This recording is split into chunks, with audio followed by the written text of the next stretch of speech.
Hello everyone, welcome to today's live stream, our daily portrait practice. It is so nice to be able to be here with you and to draw together, to create together and just share this time of focus and sketching together. And today we're going to be drawing Zaya and Maurizio Benazzo.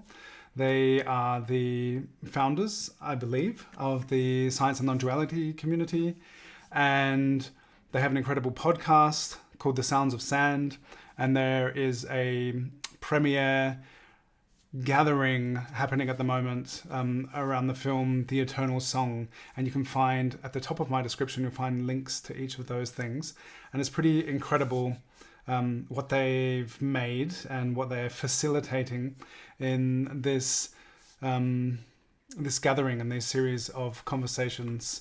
And I have been listening in and drawing, and some of it's I watched half of the film I think yesterday, and it's really heavy and intense. And I'll show you some of the sketches that I've been doing. So I've got this double portrait. Since I didn't do a stream yesterday, so I thought we can do a double portrait today. And I've been doing some sketches of the people who've been speaking and sharing, and I in touch with Maurizio. Hello Kitty, fijn dat je hier bent. Dat je er bent. To you too. Yeah. If you're watching the replay, or you're here live, say hello in the chat. It's always nice to know who's here. My setup is a little different today, so I'm going to, I will show you. So focusing on Zaya's portrait first, and I'll show you some of the sketches that I have been doing. And it was really interesting as I was watching the film, and I was like, wow, it's really intense, heavy stuff. And something that I really noticed and is quite remarkable and outstanding is in the Zoom calls where there are wonderful conversations being had, the sense of joy and connection and community, and there are things that are coming up, like just the importance of joy and resilience, and to have these so much wisdom has been shared, and having these resources to draw upon, so it can be something creative and fun, is the joy of connection. Singing or even drawing together can be something where we become grounded and we're resourced. And then it's not always the time to be confronting the trauma head on, and being able to tap into those resources, which is what is being offered as part of the this gathering of all of these talks. Is like, so there are all these things that are presented in this film, which just need so much healing and time. And the whole focus, I guess, it stems from this film of the wisdom of trauma, which Zaya and Maurizio made with Gabo Mate, and how in the trauma and the community is the healing and the way we move on and thrive together in love and connectedness. So it's so nice to have you here. I'll just show you some of these sketches that I've been doing. So 2 days ago, we did a sketch of Lila June, and I've loved seeing your pieces, your work that you've been doing. Kitty, Nana, Rachel, Ellen, and Kiki are here. So nice to have you here. I'll show you these. My setup is a little bit different here. I'm trying out something different. So let me know how I sound, how things look. So I've just jotted down the names mostly as I saw them on Zoom. Thomas Cook, who's it's wonderful. I'm so familiar with Zoom. I host a Zoom session every week where we sit together and draw, and to see people talking together, it feels like such a familiar space. And the screenshot that I have of Zaya and Maurizio that we'll be drawing from, it's interesting how it's through this screen interface, but it just feels so familiar. A way of connecting that I'm very have gotten a lot out of. So Serena Thin Elk, Pat McCabe, Woman Stand Shining, who is Lila June's mother, And there are so many people talking and sharing. I've only been able to sketch a fraction of those wonderful people, but as I'm drawing and listening to what they have to say, I'm just so grateful for what is being shared there, and everyone can access it at the moment. Euphrasia Niaki, who she was saying about having these resources like drawing, and she also talks about drawing with people to work through things. Yeah, really cool. Raquel Senim Minux, perhaps. No, I can't read my own writing. But check it out. Check out the film. It's beautiful. It is. It's heavy, and I feel like it's really important. And I'm glad that it has been made, and that there is this incredible community space for sharing and processing this. And there's a lot of talk the last few days about how this film and what's being discussed is like planting seeds for healing deep into the future, because there's a lot of really like devastating stuff in it, and and there is the path forward to healing and growing from that. So let's sketch Zaya right now. This is the process for those sketches that I've just been doing. I've decided to start with a pencil drawing, and then I've been inking into it. I'll just move my reference over a bit. Has anyone here, whether you're in the live chat or watching the replay, has anyone had a chance to see the film, maybe? Or are you familiar with the Sounds of Sand podcast? Because I've often referred to it. I think it's pretty incredible. What Zaya and Maurizio have, what they are able to facilitate, bringing people together to talk, and it's really incredible. There are so many wonderful stories.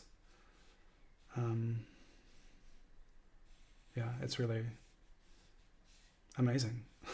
So good. I have a bit of like hay fever and a bit of a sore throat headache thing going on. I'm at home with the kids this weekend. Kira is off teaching, but I'm streaming a bit early, be able to get an early night tonight, and after reading to my kids and putting them to bed. But the past days I have been listening to a lot of these conversations, and it's really incredible to just to hear and be able to listen and learn so much from so many wonderful people.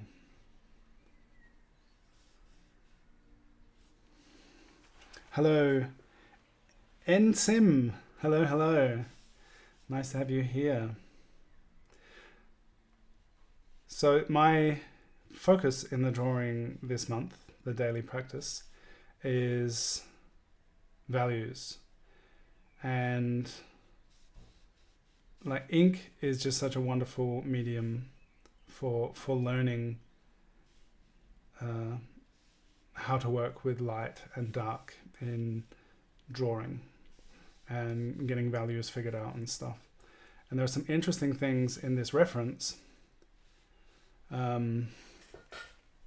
It's interesting that I'm not sure what's going on with the lighting situation, but as you will see in a moment, that Maurizio has a much flatter mid-tone lighting situation happening. Also perhaps just a bit darker skin, but I think it may be a lighting situation thing. But with the sketches I was doing yesterday, I've been doing a mix of starting loosely with watery ink wash, and then adding with the calligraphy pen, the parallel pen, adding some line work, definition, and some really dark areas. And I think for understanding values, understanding light and dark in the drawing process, in making images, and also just the way we see things in the world through our eyes, that the play of light and dark is what gives form.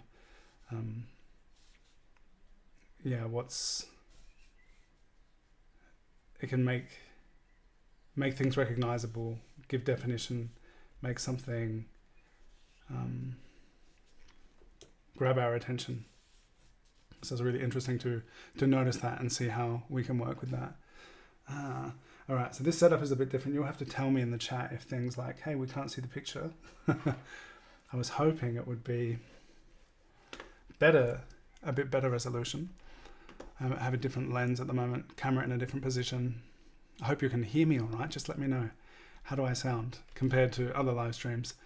I have the microphone here, which is, everything's a bit different today. I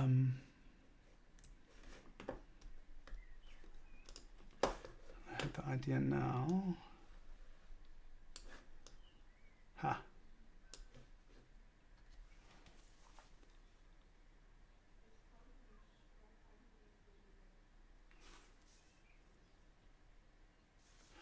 All fine. Good to hear.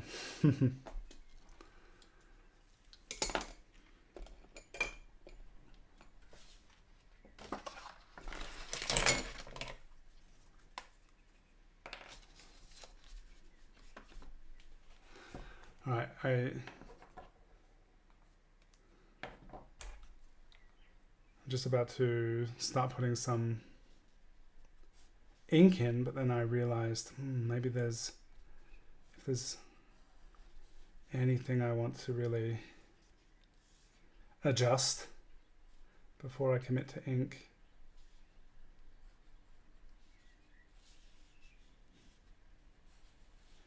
I feel that these two people are so familiar to me. I've heard them so much. I've listened to so much that they've shared. And often they are the hosts of a conversation, and they're providing a space for these talks and topics to be discussed. And they just bring such a openness, radiance, joy, and compassion to the space, and it's really touching to see how the resonance that they have with the people that they speak to, and there is a real what they transmit is really a gift.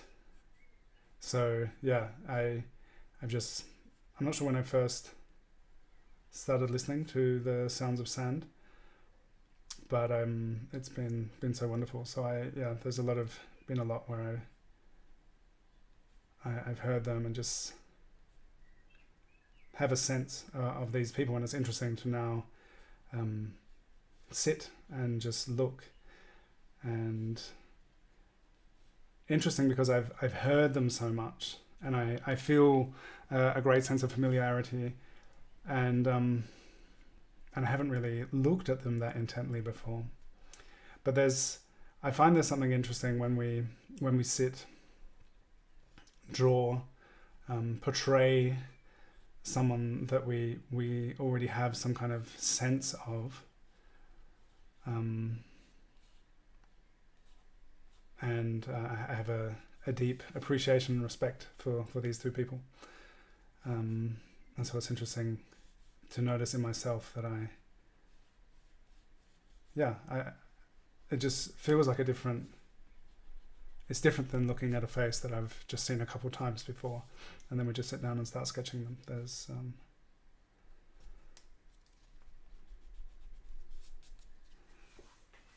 and I guess if any of you have ever tried to draw family members, friends, loved ones, you know this feeling when you feel like you're familiar with someone and you try to draw them, and it can be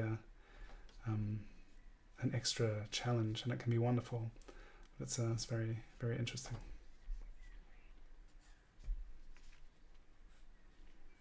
I guess the looseness and freedom that I often have when sketching, especially when I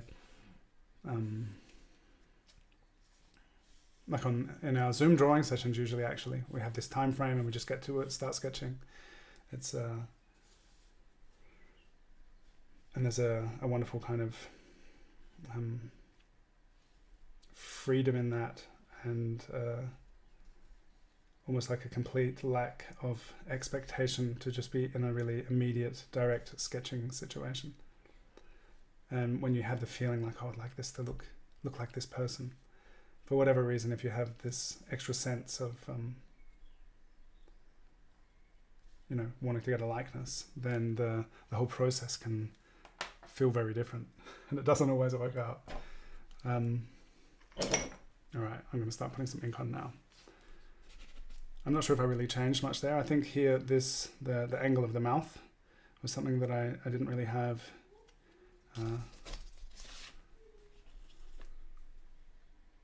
I'm glad I was able to drop that a bit, just to give a bit more definition to the glasses, give me a sense of kind of knowing where I'm going to be putting things.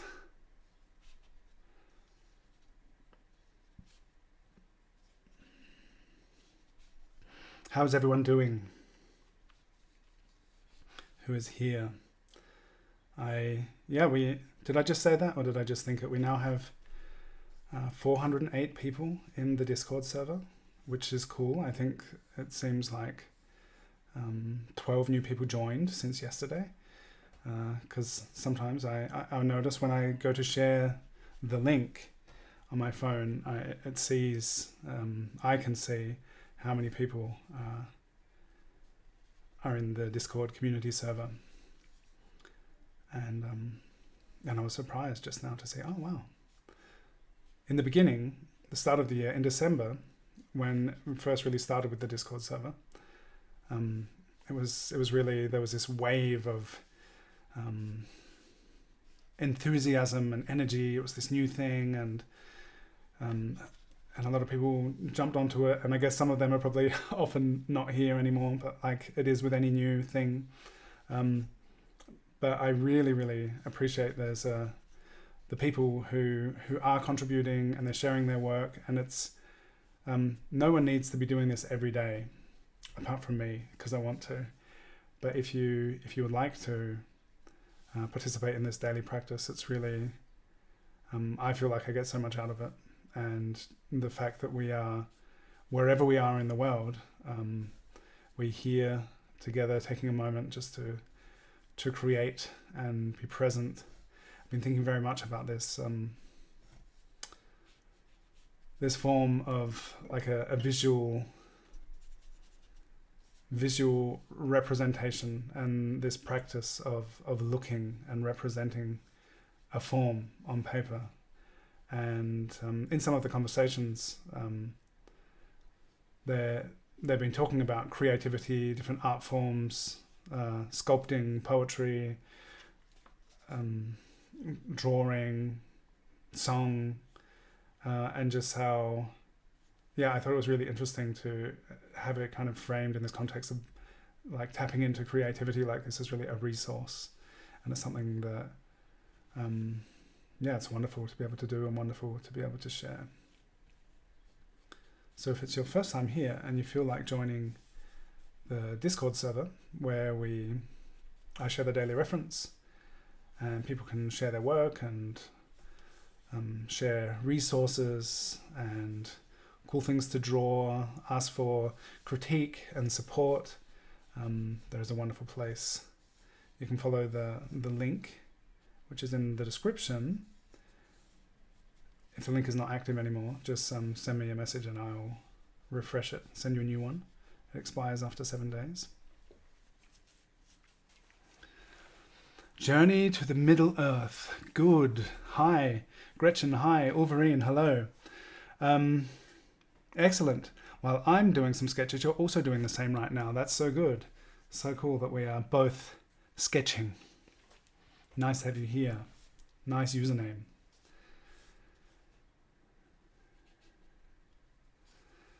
that a reference to the Tolkien-esque Middle Earth?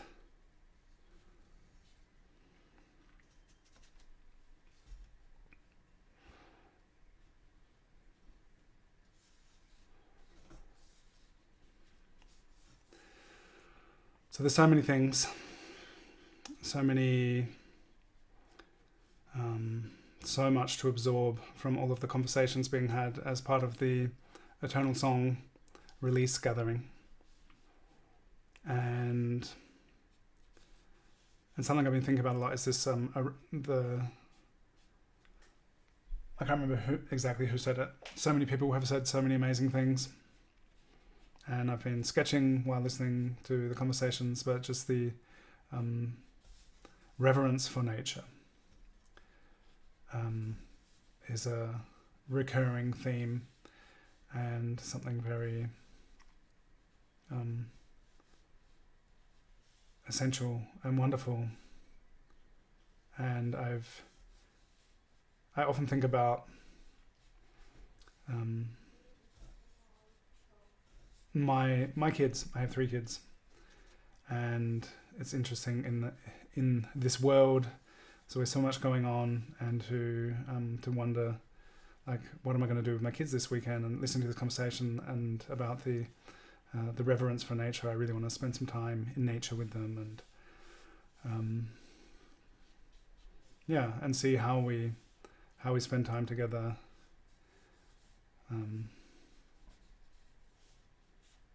It's really interesting hearing how so many people from so many different cultures, this unifying thing that we're all part of this nature, and it's really wonderful to listen to so many people talking from so many different perspectives and sharing so much in their experience. I'm being summoned.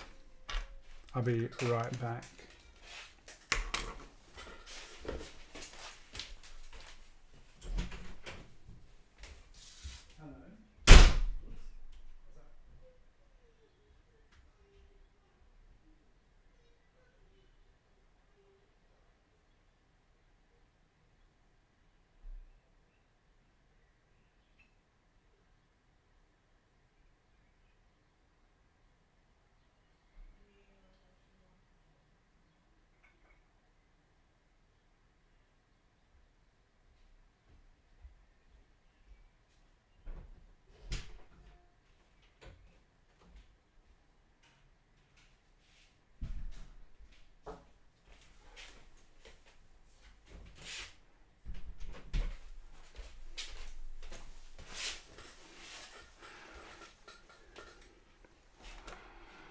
Right, I was hoping that I'd get both of these portraits done, but I may have to pause after this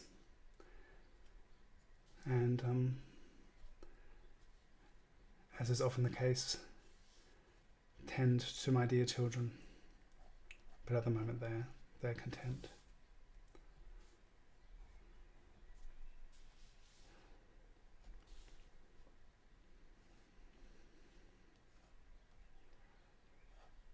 What are people up to this weekend?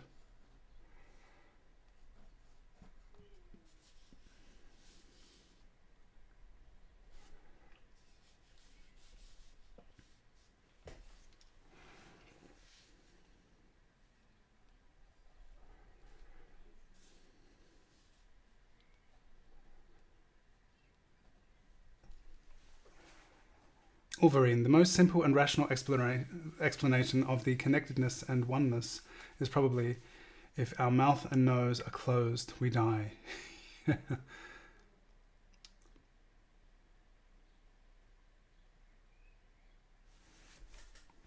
Yeah.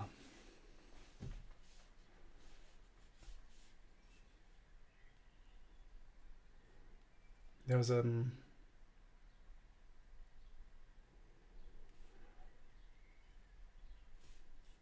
think about my my understanding and relationship with non-human people, which has definitely changed a lot since my childhood. And I also heard that reflected in one of the conversations today, that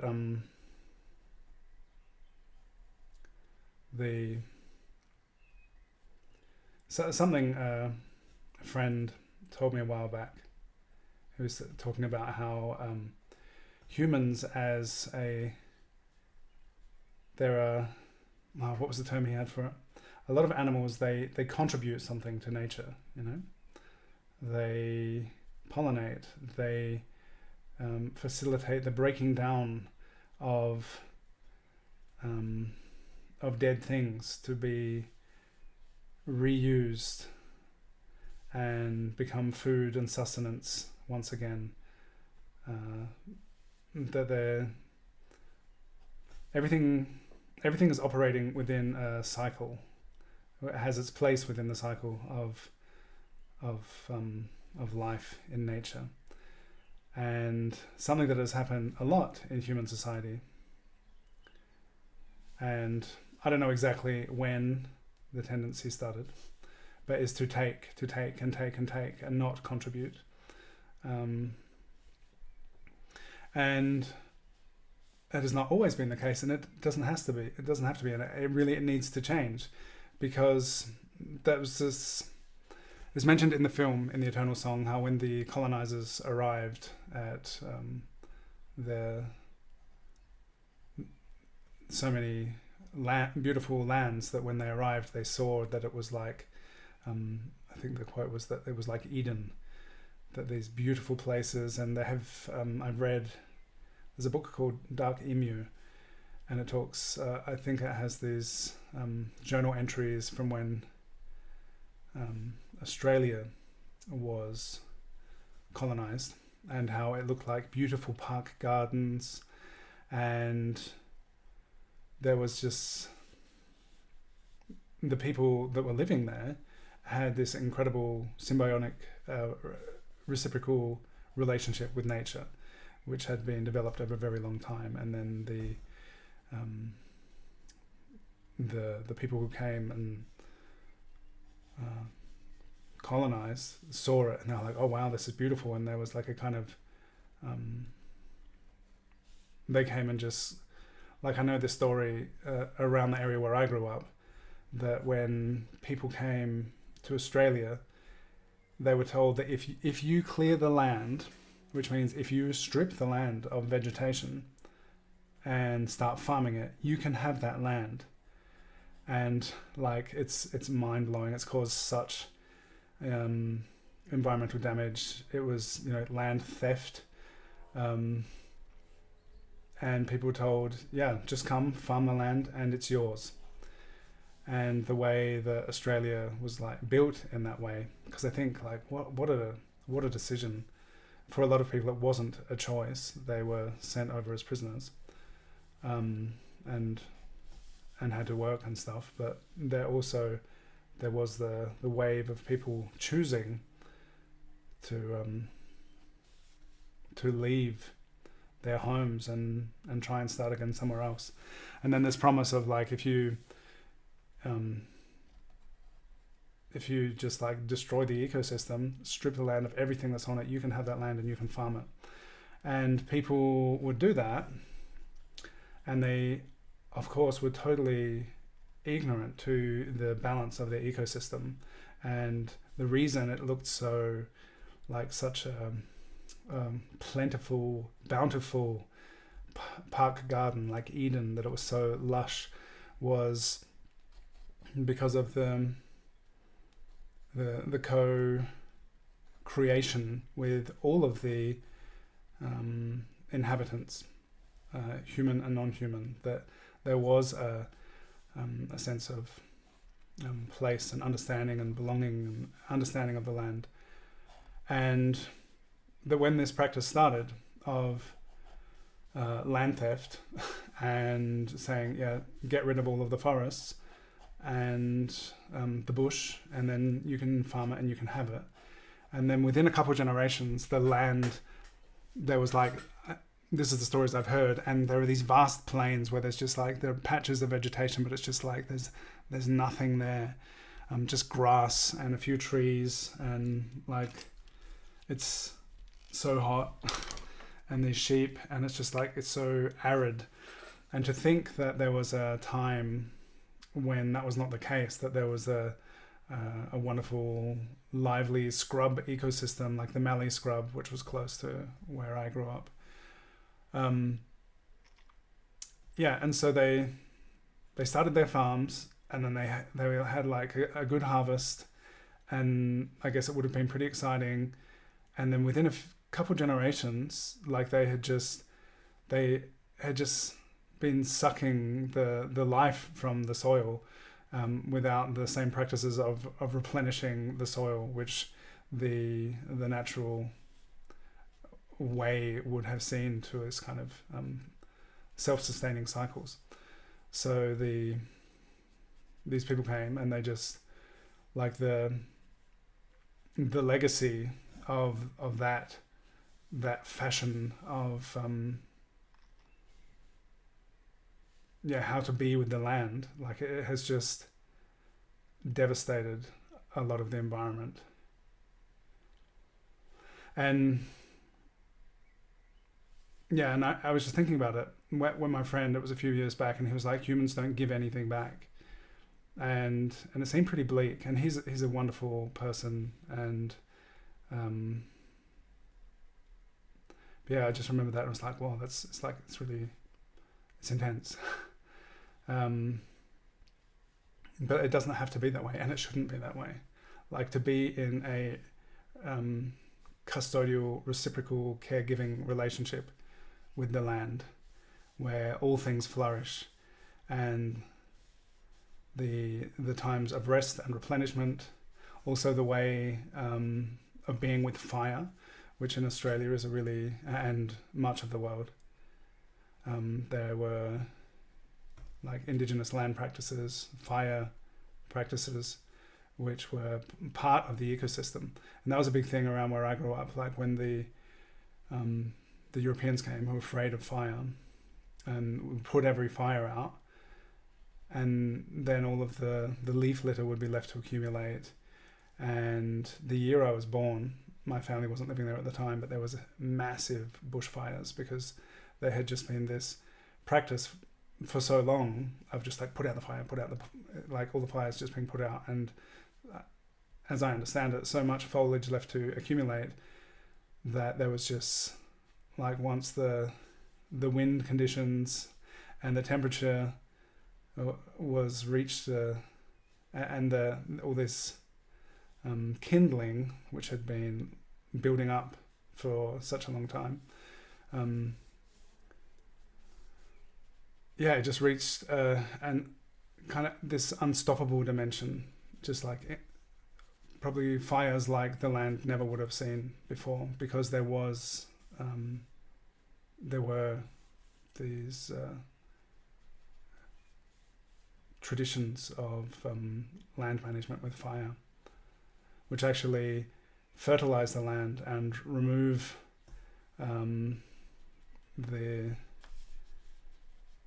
biting insects and the plants that are trying to move in, all this thin, here it's gestrup, like scrubby stuff between the trees, which when it's dry is burns amazingly. And there are also seed pods, plants that need the fire cycle to reproduce. So the way the land had developed was very much very foreign to the people who came and took over the land, and had this kind of fear that they had brought with them about fire. And that's just there are so many things that I just see directly from around the area where I grew up. And it's so interesting now for me. I haven't lived in Australia for a while. But I think about colonization and the effect upon the peoples and the environment, the animals. Like it's such a it has been such a devastating force. But I think I was talking about it 2 days ago about how it's actually such a brief time in history of the world, and it has been a very destructive time. But it's yeah, part of what's great about all these voices being brought together is there is a different understanding and coming from a place and lineages of understanding of being with nature, and in some cases, a lot of cases, it has to be rediscovered or reconnected to, because the genocidal workings of colonization were often and are still brutally effective. So it's really interesting listening into these conversations and seeing what I can learn from it. What can I integrate into the way I am in the world? And it's really heavy thematically, but so important, and there's so much. It's so great that this has been made and this place has been made, and just that I understand the positive power of connectivity of Zoom and social media, like it is for me and us and our drawing practice together. It's been so wonderful, and it's really inspiring to see these two people have brought so many people together. And of course, everyone brings their own. It's interesting to see them in the role of facilitator, that they're not just up there teaching all the time, but they're bringing so much together, and the exchange between all of these incredible people is where that is something that's been coming up a lot as well. It's not an individualist thing. It's a collective thing, and realizing our place in as part of nature and within the collective of all of these teachings, and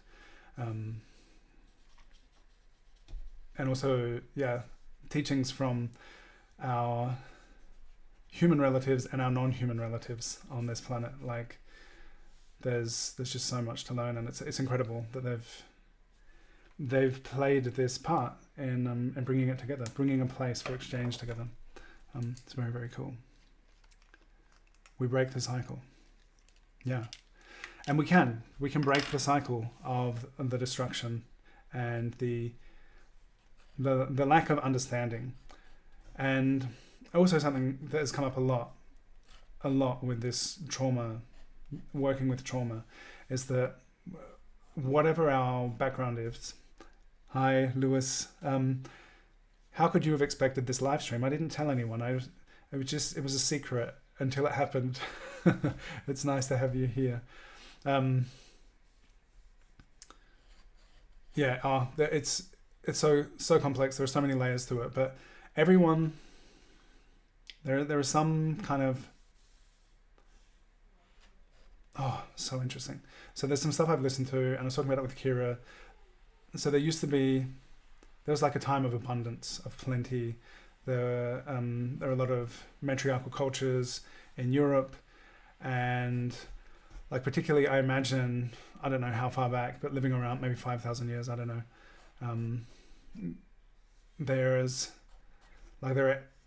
I think there's archaeological evidence as well of like unwalled settlements and stuff, that just fortification, defense, and war, which there has been a lot of focus on for a long time, was not always the norm.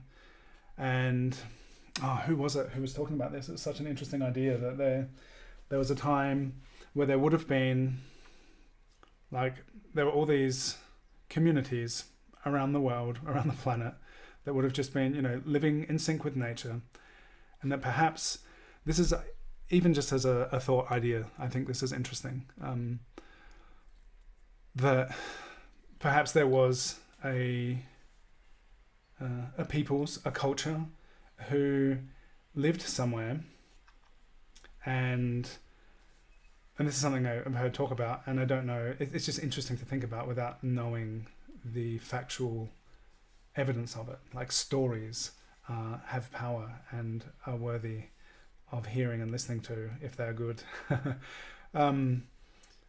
So these peoples who had their lush, abundant land, and they lived for a long time just from the land, from their ways, connected to nature. And this very interesting idea is that perhaps there was some climactic change, and the land, which had been so bountiful and so abundant, which they had always lived together with, due to climatic change, perhaps was no longer so bountiful and could not support the culture anymore to continue living in the way it had been. And then people were forced to start moving. Or maybe they had always been moving, but then the areas they would return to would realize, oh, it's that life is not coming back, or it's changing. And then to be like, okay, we need to go look somewhere else. Maybe we'll find some other place to sustain us. And that it was sometimes, it may have been the exchange between, like when this idea of scarcity, because I don't think we really live in a world of scarcity. It's been this manufactured scarcity. There is enough, more than enough for everyone, just the way it's dealt with, and it's hoarded, and it's like manipulated to make people think like there is not enough for everyone, but there is. Like there's so much waste, and anyway, so the idea that there was a time where some groups perhaps were like, oh wow, what's going on? We need to go out and we need to find somewhere else. And then maybe there was a shift there that they had to start taking from other groups. And then like just imagining a time where conflict started to arise and became a new way, which then expanded, and that